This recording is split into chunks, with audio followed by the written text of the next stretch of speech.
नमस्ते बच्चों, आप सभी का स्वागत है। हम धातुओं के भौतिक गुणधर्म पढ़ चुके थे। अब जो है आज हम पढ़ेंगे अधातु क्या है और अधातुओं के भौतिक गुणधर्म कौन कौन से हैं।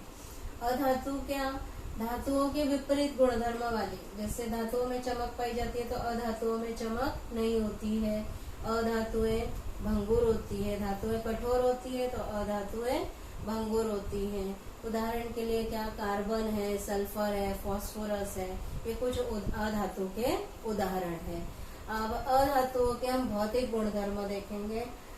सबसे पहला भौतिक गुणधर्म जैसे धातुओं में था सेम वैसे ही, लेकिन इसके विपरीत रहेगा। मतलब आपका साथ में जो है धातु और अधातु में अंतर भी तैयार होता जाता है। तो भौतिक अवस्था पहला क्या है? भौतिक अवस्था। सामान्यतः अधातुएं जो होती है ठोस, द्रव, गैस तीनों ही अवस्थाओं में पाई जाती है। ठोस अवस्था में पाई जाने वाली कौन सी है? कार्बन है, गंधक है, फास्फोरस है, ये ठोस अवस्था में पाई जाने वाली है। द्रव अवस्था में केवल एक ही पाई जाती है, ब्रोमीन। ब्रोमीन गैस जो है ये द्रव अवस्था में पाई जाने वाली होती है। ब्रोमीन द्रव अवस्था में होती है। और गैस अवस्था में पाई जाने वाली है हाइड्रोजन, नाइट्रोजन, ऑक्सीजन, ये सब जो है गैसीय अवस्था में पाई जाने वाली अधातुएं होती हैं। दूसरा आता है चमक। अधातुओं में चमक नहीं होती है। अपवाद क्या है? हीरा। हीरा जो है कार्बन का अपर रूप है, लेकिन फिर भी उसमें चमक पाई जाती है। आयोडीन के केलास, इनमें भी चमक पाई जाती है। अधातु होते हुए भी इनमें चमक पाई जाती है। कुछ अधातु रंगहीन होते हैं तो कुछ अलग अलग रंगों के भी होते हैं।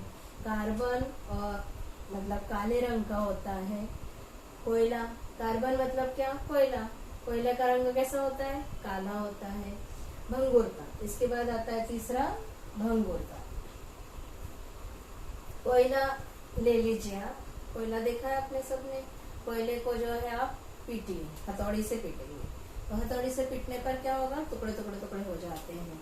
मतलब ये अधातु क्या हुई? भंगुर होती है। धातुओं को अगर पीटते हैं तो क्या होता है? पतरे बन जाते हैं। कुछ अधातु नरम होती है। हीरा जो है अपवाद है। ये सबसे अधिक कठोर जो है प्राकृतिक पदार्थ है। सबसे अधिक कठोर प्राकृतिक पदार्थ कौन सा है? हीरा, जो कि कार्बन का ही अपर रूप होता है। अगला आता है तन्यता और आघातवर्ध्यता। तन्यता, अधातुएं जो है आघातवर्ध्यता का भी गुणधर्म उनमें नहीं होता है और तन्य भी नहीं होती है। धातुएं तन्य होती है, आघातवर्धनीय होती है। अधातुएं तन्य नहीं होती और आघातवर्धनीयता का भी गुणधर्म उनमें नहीं होता है। ऊष्मा तथा विद्युत का संचलन। अधातुएं ऊष्मा और विद्युत दोनों की ही कुचालक होती हैं। मतलब उनमें से विद्युत धारा का प्रवाह नहीं होता है, ऊष्मा का भी प्रवाह नहीं होता है। लेकिन अपवाद है, ग्रेफाइट जो होता है ये कार्बन का अपरूप विद्युत का सुचालक होता है। इसलिए इलेक्ट्रोड बनाने के लिए, विद्युत अग्र बनाने के लिए इसका उपयोग किया जाता है। ये विद्युत का उत्तम चालक होता है। इसके बाद आता है छठवां घनत्व। अधातुओं का घनत्व क्या होता है? कम होता है। धातुओं का घनत्व अधिक होता है तो अधातुओं का घनत्व कम होता है। पानी पर वो तैरती है। द्रवणांक और क्वथनांक। द्रवणांक और क्वथनांक जो है अधातुओं के कम होते हैं, जल्दी पिघल जाती हैं। अपवाद है कार्बन है, बोरॉन है, ये ठोस अधातु है जो उच्च तापमान पर पिघलते हैं। तो ये हो गए द्रवणांक और क्वथनांक।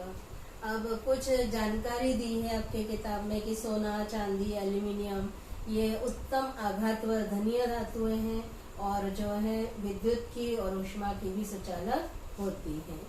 और इनके सोने के तो बहुत पतले तार बनाए जा सकते हैं, चांदी के पतले तार बनाए जा सकते हैं।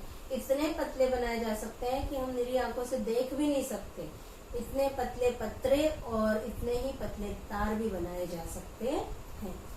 इसके बाद अगला आता है उपधातु।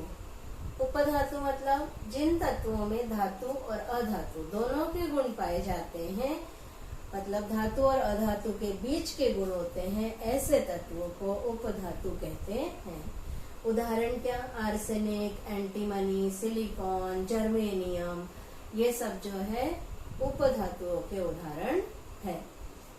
आज बच्चों इतना ही पढ़ेंगे। धन्यवाद।